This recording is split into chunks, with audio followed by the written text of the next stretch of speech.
Okay, I think we're getting a couple of folks coming back from that long innovator showcase that we had, much longer than we anticipated. See a couple more folks coming in and taking their virtual seats. So without further ado, I'm going to introduce Sarah Chochki, our Director of Research at HITLAB, who will be talking to both Samal Ozen-Ermak, I hope I said that correctly, Samal, CEO and co-founder of TB Health, and Shalja Dixit, who I think is running just a little bit behind, but she should be with us very soon.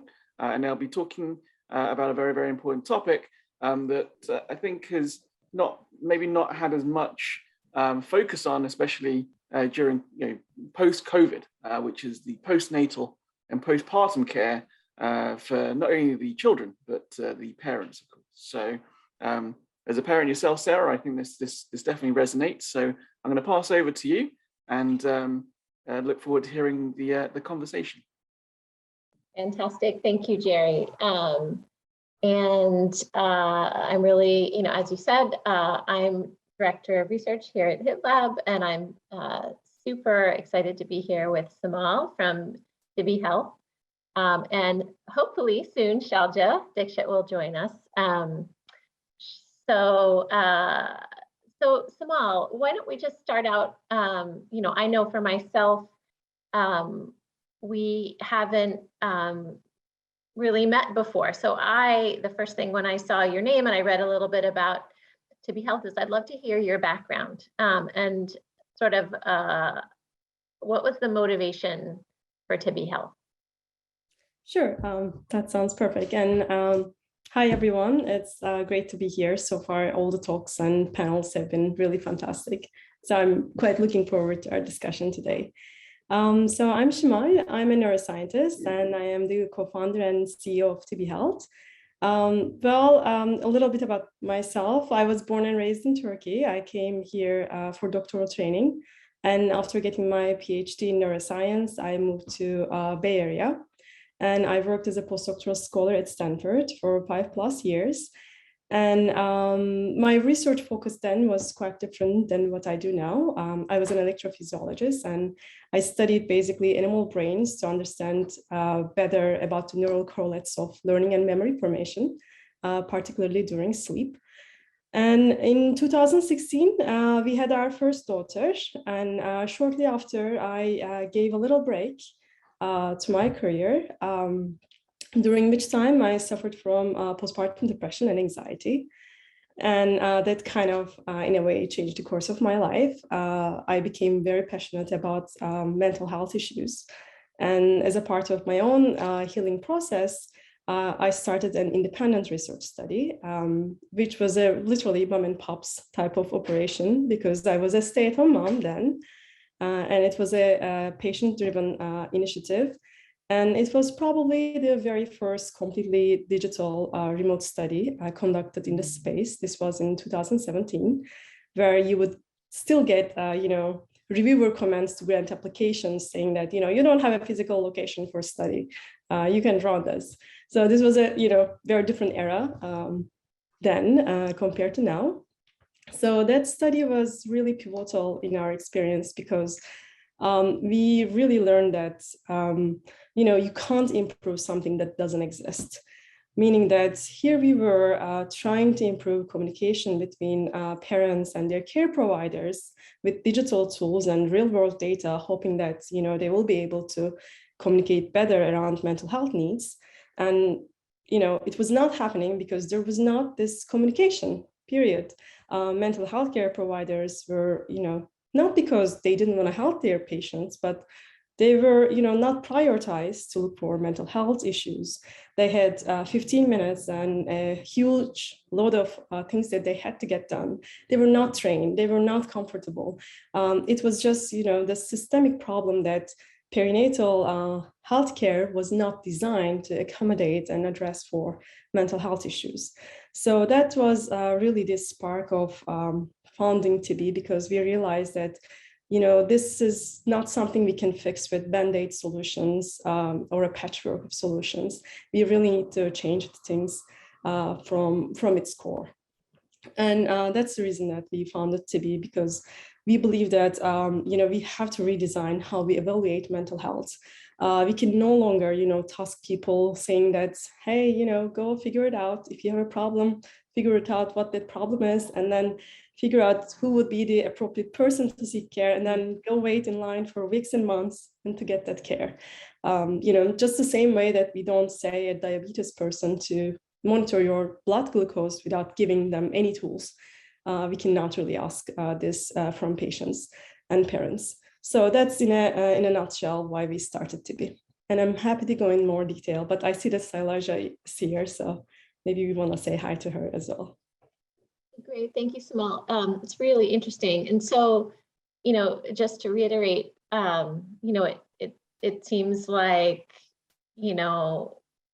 historically, women in this postpartum period are seeing their physicians, but those OBGYNs aren't really equipped, don't have the time, don't have the skills to address postpartum depression.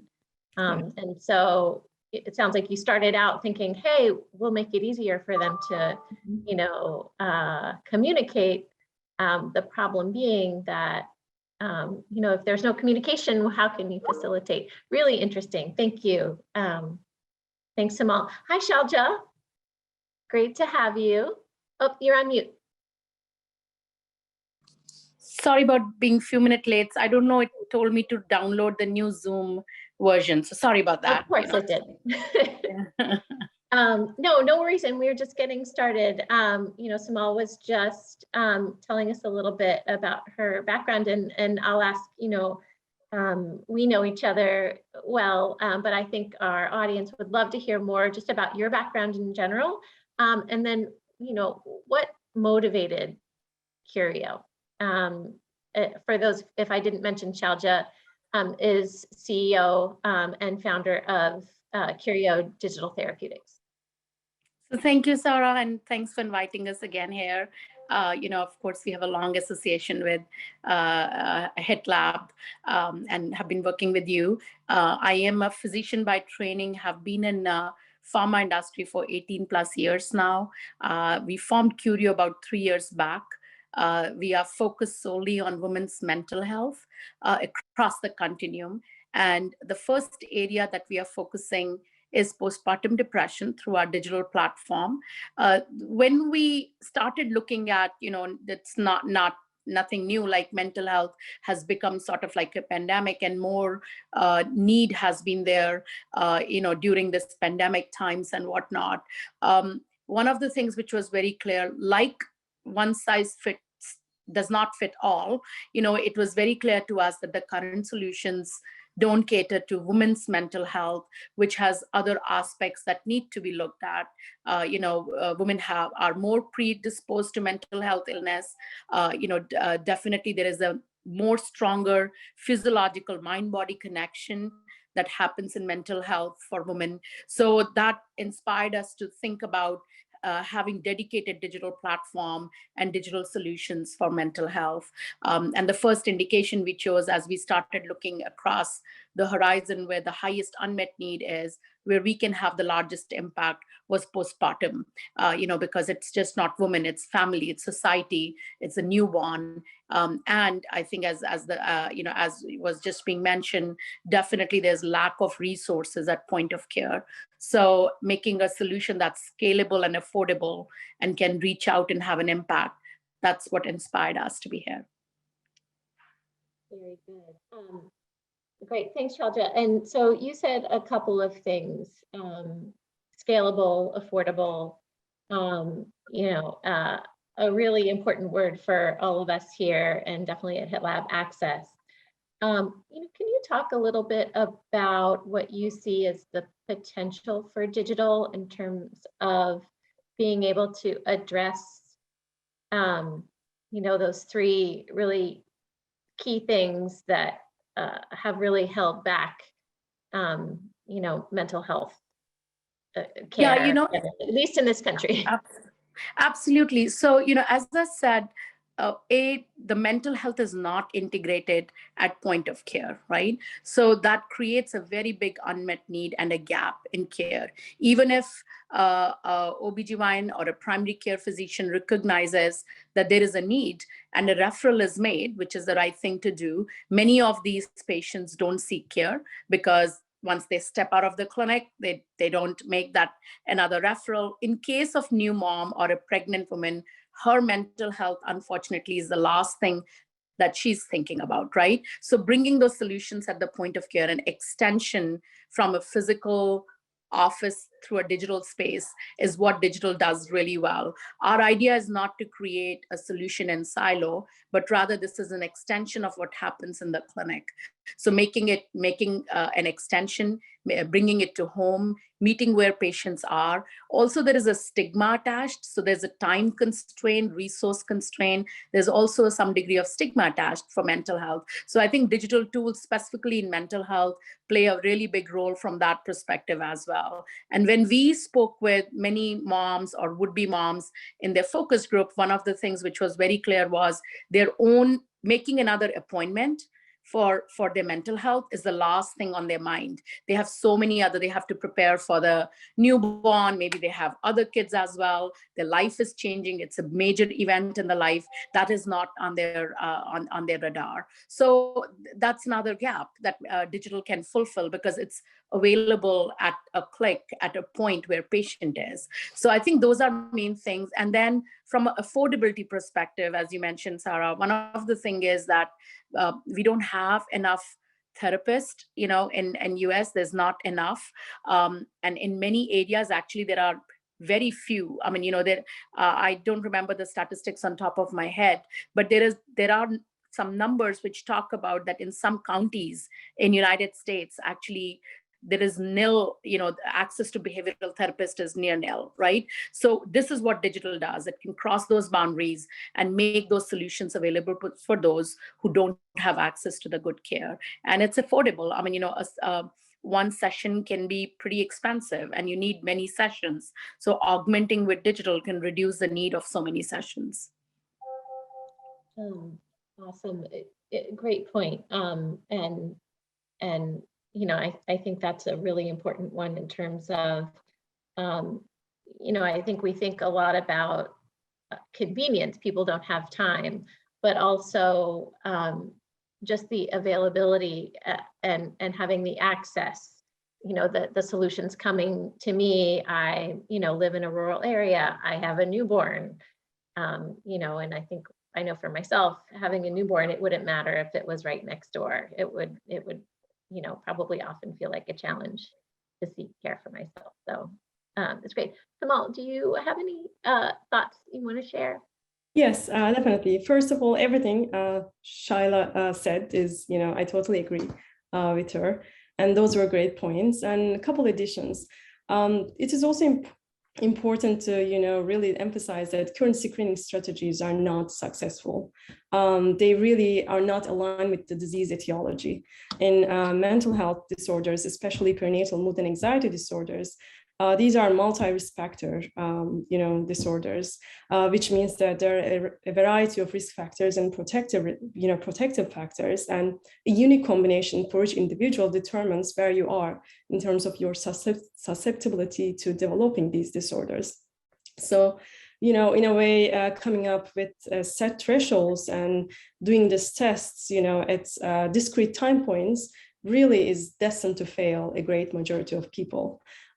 Because most of these conditions are also not static.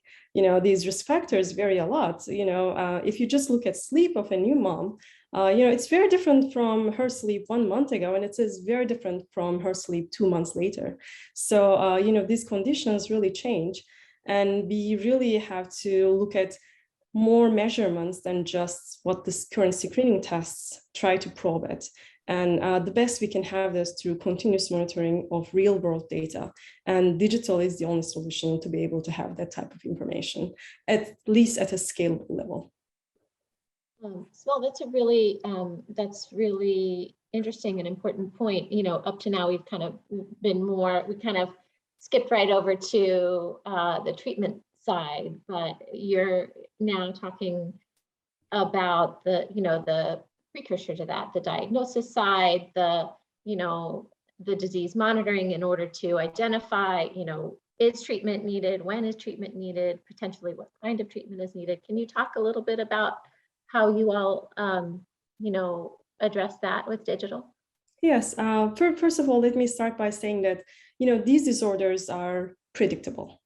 And even the most onset ones, such as, very severe case of psychosis, has early warning signs if someone is there tracking them. And, with prediction comes the greatest power of prevention, because these disorders are preventable to a greater degree, or at least they can be improved substantially with timely and relatively inexpensive interventions. So therefore, screening, identification, and early detection becomes at most important, especially because, as Shaila mentioned, we also have lack of resources. There are 4 million births happening every year. If we are able to screen and identify all the diseases today, we would not be able to find, specialists to take on them, even in a couple months. So we have to go upstream. We have to make sure that many of these conditions do not progress into states where everyone needs to see a mental health therapist, every week, or they have to go on, pharmaceutical therapeutics. So therefore, it's really early screening and detection is key. And that's the main area that we are focusing on, TB. And what we are trying to do is, by looking at a comprehensive set of health markers, including more canonical ones, as well as social and behavioral determinants of mental health, we are trying to come up risk scores, which are individualized for each parent. And based on the trends in their data, we are trying to come up with individuals that are at risk of developing disorders, so that we can start, acting on them before they turn into full-blown conditions. And that's in my mind one of the really important parts of, at least one of the really crucial solutions we can find in this space, especially since lack of resources are very scarce. Thanks, Samal.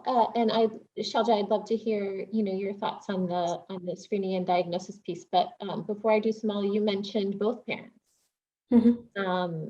Can you talk a little bit about, how you that's not typical thus far in postpartum depression. So I'd love to hear, how TB Health is envisioning treatment of both parents, or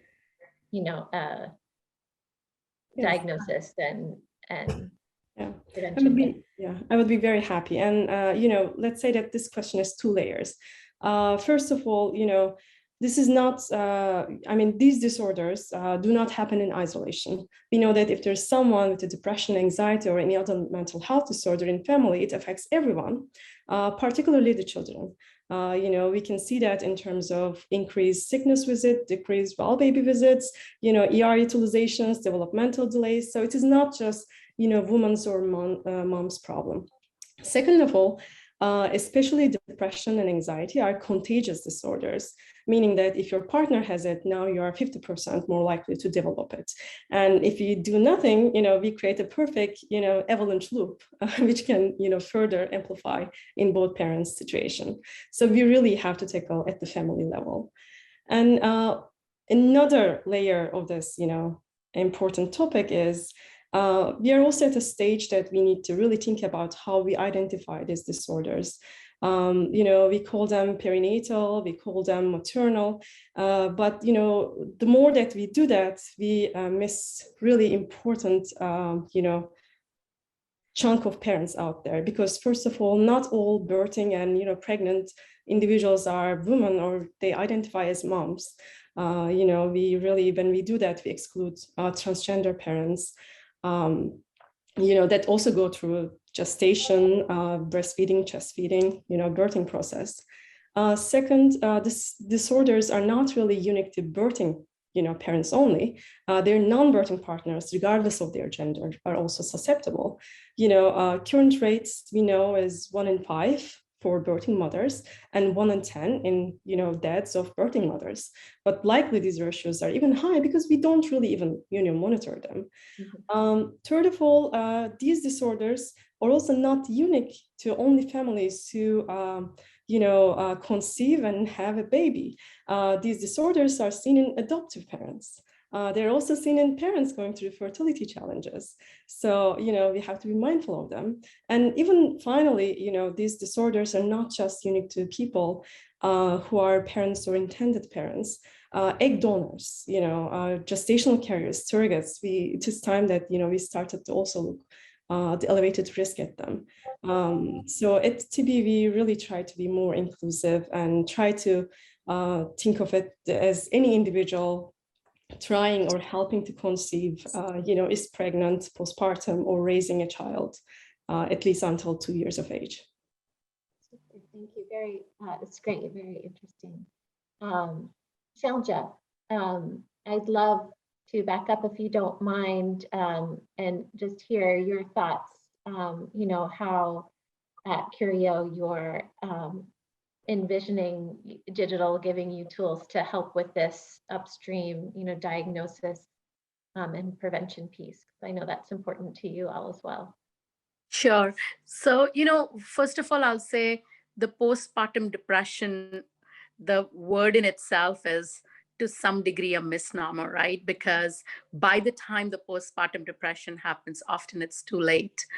And we can very well identify the patients who will be heading, or moms rather, who would be heading for postpartum depression as early as like second trimester, right? So early intervention is important, and that's what one of our goal is, to move upstream as much as possible. First interaction with the healthcare system or the first visit. ACOG, American College of OBGYN, had mandated the screening of postpartum depression. So we have done a fairly okay job. After that became one of the quality measures. The problem is that after screening, the follow-through does not happen to establish a diagnosis and what happens next after that, right? So that's where I think digital tools can be very helpful to increase the level of screening, moving upstream, and on top of that, converting that screening into a possible diagnosis or high-risk diagnosis, and then following through that patient or pregnant woman to make sure that she does not end up having a postpartum depression and all the after effects of that. So I think that is one thing that data analytics and digital can do very well when integrated at point of care or even beyond point of care, if the right data is present. And there are many indicators beyond the obvious ones that can be leveraged to identify. We do have predictive tools, and we have been able to identify about 90% of the women as early as their second trimester. By third trimester, we are able to identify 95% of them who would be heading to postpartum depression. And the precision with which we are able to identify is somewhere around 75 to 80%. So pretty high, Incredible. Fantastic. Thank you both. We have about 5 more minutes, and if anyone watching has questions, please share now. And in the meantime, because as you know, Shalja, my passion is research. I'd love to hear from you, and then also Samal, your research background and how you got started with TB is also really interesting. I'd love for you to share a little bit about what you've learned in terms of doing remote studies with digital tools. Shalja, I don't know if you want to just share a minute or two of, kind of your biggest learnings, biggest challenges, anything you think our friends here at the summit would be interested to hear about, because it is new, yeah, absolutely, really a whole new world. Absolutely. So see, there are 2 aspects to. Oh, Shalja, you went on mute. Sorry. So there are 2 aspects. One is the digital studies, Another one is digital studies for digital tools, right? Yes. So we have been talking about this digital studies or decentralized studies, which makes a lot of sense. But if it makes the most sense, the digital tools, which we are planning to, the whole idea is to deliver care remotely, asynchronously and whatnot, they need to definitely be tested in a digital environment, right? Because if you're not doing a decentralized trial for a digital or a digital trial for a digital intervention, I think it defeats the whole purpose.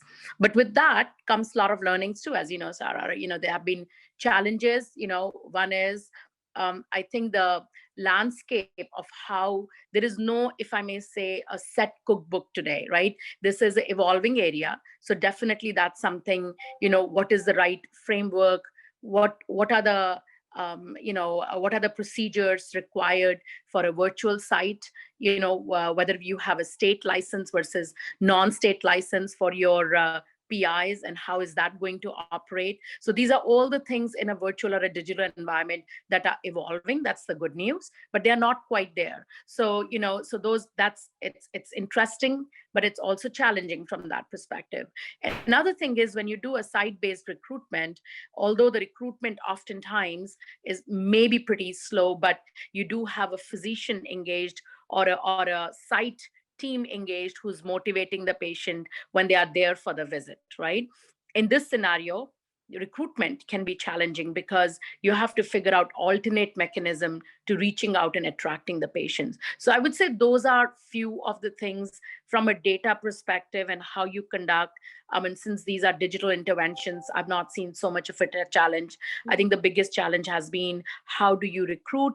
You have to be innovative about that. And then, how you make sure that you have the right kind of SOPs and procedures for a virtual site. But nevertheless, I think in US with lab and other places, as well as internationally, we have been able to do at this point of time 3 RCTs, and there have been some interesting learnings coming from each and every study that we have done.